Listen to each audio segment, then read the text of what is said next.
Un saludo a los amigos de BPI TV, soy Héctor Luis Caldera desde la ciudad de Caracas para presentarle específicamente desde la zona del Cafetal donde nos encontramos en este momento una entrevista con el profesor Leandro Area, profesor universitario y especialista en temas internacionales, para presentarles a ustedes un análisis sobre las elecciones de Colombia. Luego de este proceso electoral ya sabemos que Iván Duque obtuvo el triunfo con más de 10 millones de votos. También tenemos a Gustavo Petro con 8 millones de votos. Pero para analizar estos números y esta segunda vuelta, vamos a consultar con el profesor Area, que nos va a hablar un poco sobre este tema, profesor. Y estos números, estamos hablando de polarización, de muchos temas que envuelven estas circunstancias que tienen estas elecciones de Colombia. ¿Qué nos puede comentar? Bueno, puedo comentar a escasas 12 horas de nacido el bebé electoral en Colombia, viendo cómo se comporta y cómo se comportaron los electores, podemos decir algunas cosas.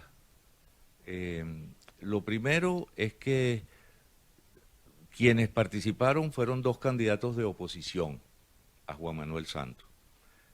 No hay un candidato del gobierno, fueron dos candidatos de oposición. Uno de ellos resultó favorecido, pero el otro no salió derrotado. Gustavo Petro no salió derrotado. Y si hace una buena gestión política, puede ser el nuevo presidente de Colombia. Dentro de 4 años, porque no hay que olvidar que en Colombia ya no hay reelección. Esa reelección la aprovecharon Uribe y la aprovechó Santos, pero el propio Santos en el año 2015 introdujo una solicitud ante las instituciones que se encargan del caso y se resolvió allá eliminar la reelección. Entonces, esto hace que el gobierno de Duque va a ser un gobierno, digamos, distinto, porque no va a ser un gobierno enfocado en el futuro de la reelección, sino que va a ser un gobierno para el ahora, para el presente, para la situación actual.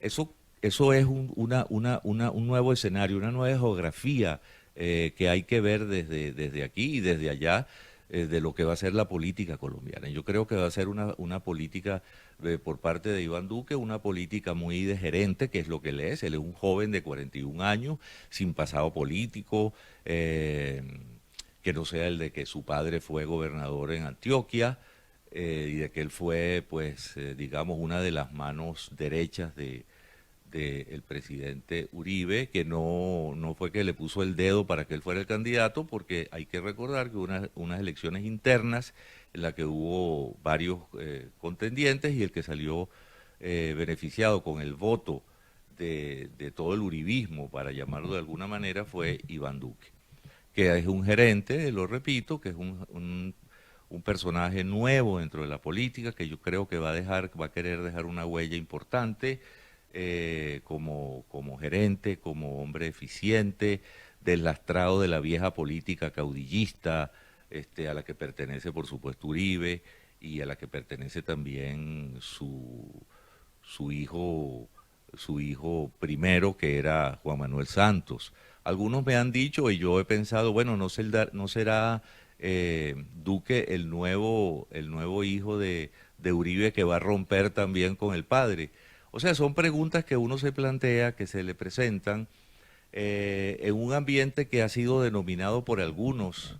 Les encanta a los medios de comunicación, les encanta los medios diplomáticos, políticos y académicos, universitarios, hablar siempre de polarización. El término polarización está de moda. Yo creo que no hay que polarizar la realidad a través del lenguaje.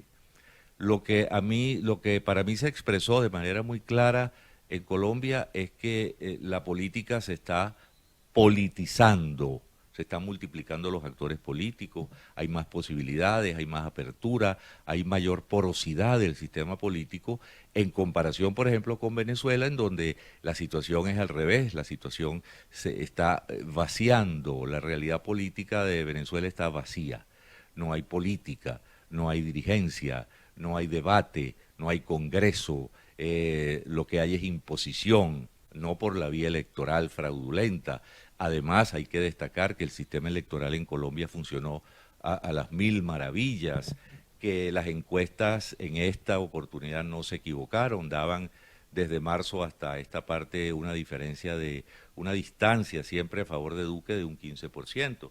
La distancia de hoy por hoy es de un 14%. Vale la pena destacar aquí, y voy a sacar mi chuleta porque no me sé los números de memoria, que Duque sacó en la primera vuelta 7.569.693 votos y Petro 4.850.000 y Fajardo 4.580.000. Fueron los tres más votados. En esta segunda vuelta, en la que participaron Duque y Petro, Duque aumentó en 2.200.000 votos, llegando a 10.369.890. Y Petro aumentó 4.180.000, que deben provenir seguramente de los votos que fueron para Fajardo en la primera vuelta, que él pidió expresamente a sus votantes que votaran en blanco, pero que estos votantes, ante la situación que se estaba planteando, decidieron irse me imagino yo, en un 80% o más, su voto se trasladaron a Petro, más que a Duque. Entonces, son realidades que es importante tomar en cuenta para poder analizar la situación política colombiana. Otro tema fundamental, ese primero es el de la realidad política colombiana interna. Dentro de esa realidad política interna hay que subrayar el tema de los acuerdos de paz, que era también un tema que se denominaba como, o que permitía que se hablara de la polarización a través de los acuerdos de paz. Yo me voy a mover un momento a otra de mis chuletas, que no la voy a leer, por supuesto, aquí en tu programa, pero estos son los acuerdos de paz. 297 páginas de acuerdos de paz que fueron hechos en La Habana, quién sabe cómo se hicieron, a través de qué medios, discutidos, etcétera, etcétera, pero en los que no se dice ninguna vez, por cierto, en estas 297 páginas no se habla ni una vez de perdón. ¿Qué es lo que quiere Petro? ¿Qué es lo que quiere Duque? Perdón. Duque quiere que haya, sí, reconciliación de la sociedad colombiana. Esa fue la frase fundamental de su discurso en el día de ayer, cuando se dijo que ya era evidente que era el nuevo presidente de Colombia, y él habló de la unidad, que iba a dar toda su vida, todas sus energías iban a estar buscando la unidad.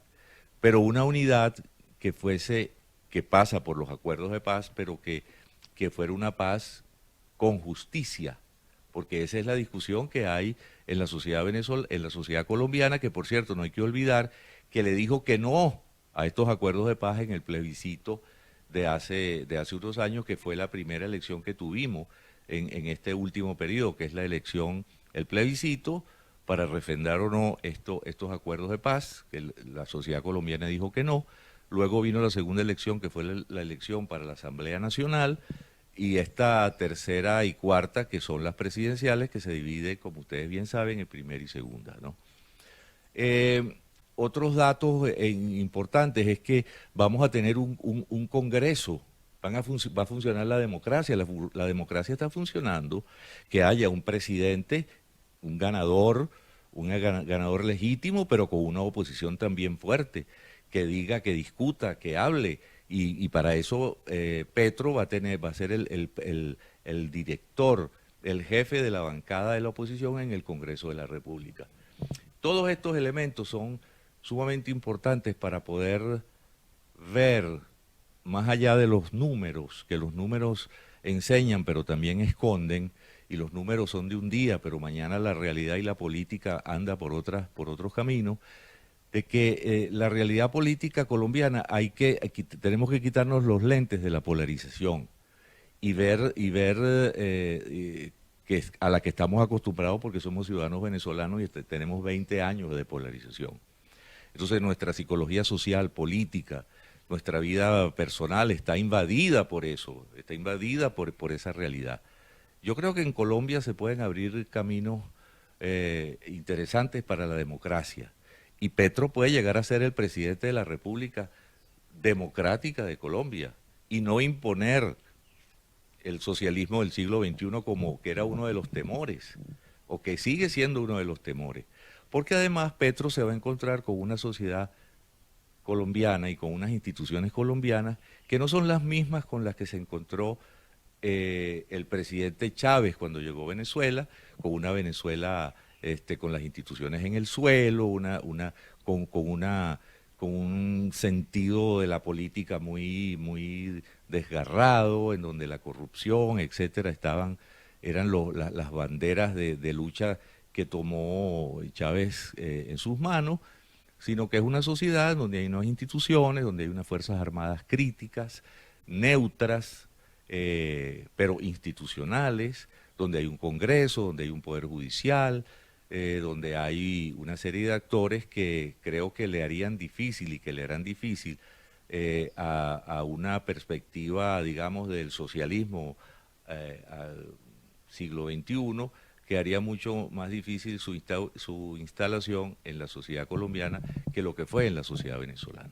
Entendemos bastante bien la explicación que ha dado, bastante amplia, pero también quisiéramos entender, usted dice que está de moda la polarización y eso es cierto, pero es inevitable también ver el tema de polarización y quizás observarlo desde este escenario, cuando también se habla que el próximo, o ya el presidente de Colombia, Duque, va a tener una posición mucho más rígida, mucho más fuerte con el tema de Venezuela, como lo venía diciendo en la campaña. ¿Usted cómo cree que puede ser esta posición? ¿Qué puede traer detrás esta rudeza de la cual se está hablando? Estamos hablando de qué precisamente, sanciones es lo que podamos ver, quizás un enfrentamiento un poco más fuerte entre Venezuela y Colombia. ¿Qué va a pasar ahora con la frontera también? Porque eso es un tema bastante interesante que mucha gente también teme que pueda ocurrir en Venezuela.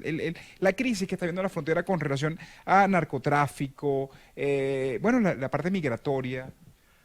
Bueno, eso es muy interesante porque es cómo afecta a Venezuela ese triunfo.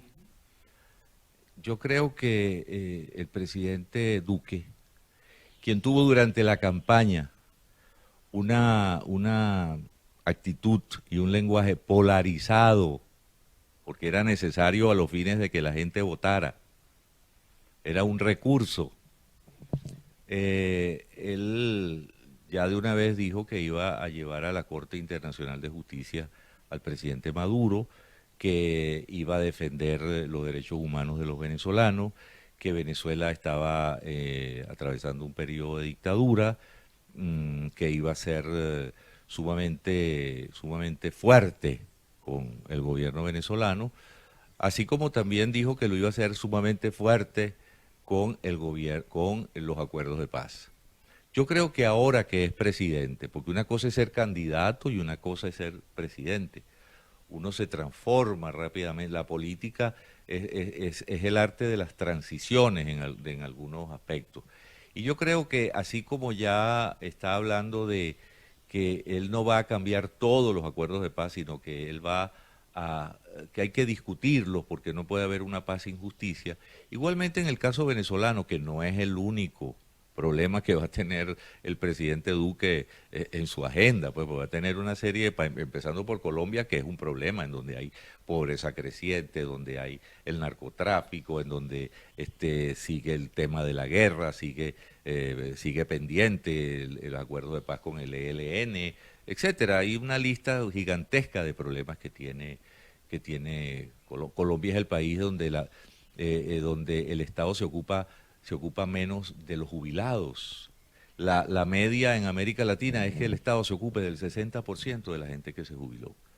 Y en Colombia el porcentaje es que el Estado se ocupa del 30%. Así que hay un 70% de gente que todos los días se empobrece más, que sufre más, que siente rabia, odio contra la política, contra los políticos, que posiblemente votaron por Petro, porque por Petro no solamente votaron los izquierdistas ni los antiuribistas, sino que también votó el descontento social que hay y que la abstención es de alguna manera también refleja permanentemente esa frustración y ese disgusto. Yo creo que con Venezuela la agenda se va a mantener en este status quo conflictivo en el que está. Yo pienso que puede haber más conflicto todavía. Pienso que las relaciones entre Colombia y Venezuela pudieran polarizarse, para utilizar nuevamente el término que no quiero utilizar. Por ejemplo, a través del Golfo de Venezuela. Porque no hay que olvidar, y entonces las relaciones se regolfizarían nuevamente en un estado de crisis. Ya estamos en un estado de crisis permanente, crónica, en la frontera, en el Arauca, en el Zulia, etcétera. Pero también no hay que olvidar que Venezuela tiene un problema a sus espaldas, que es el problema de Guyana. Entonces, Venezuela está ganada, tiene el gobierno de Venezuela, está como pendiente de buscar enemigos por todas partes. Y Colombia nosotros hemos vivido siempre en tensión con Colombia. Entonces Colombia puede ser lo que han hecho todos los gobiernos del mundo, que es buscarse un enemigo externo para buscar solidaridad interna. Entonces, además no hay ninguna agenda positiva. No tenemos una agenda de educación binacional, una agenda ambiental, de salud, de unidad entre los pueblos de la frontera. Es decir, cada día más es militarización de la frontera. En esa situación, pues a lo mejor nos vamos a mantener durante un tiempo, porque hay que recordar que Santos comenzó siendo el mejor amigo de Chávez, pero terminó siendo el peor enemigo de Maduro. Yo creo que, ojalá que yo no tenga la razón, pero yo creo que la realidad fronteriza no va a salir del estado de mengua en el que se encuentra en este momento, lamentablemente. Muchísimas gracias, profesor Leandro. Estábamos hablando, como indicamos, con el profesor Leandro Area, quien gentilmente nos brindó esta oportunidad de poder discutir lo que es el tema de Colombia. Podemos destacar parte de lo que nos indicó el profesor Leandro en su análisis de lo que es la polarización. Él pone punto o hincapié en el tema de la polarización, que es lo que va a marcar la agenda. Lo ves desde el punto de vista negativo, debido a que indica que esta polarización está llena también de muchos disgustos a lo que es la política en Latinoamérica. Así que es la información que podemos aportar hasta esta hora para BPI TV. ¿Quién le reportó desde la ciudad de Caracas? Héctor Luis Caldera.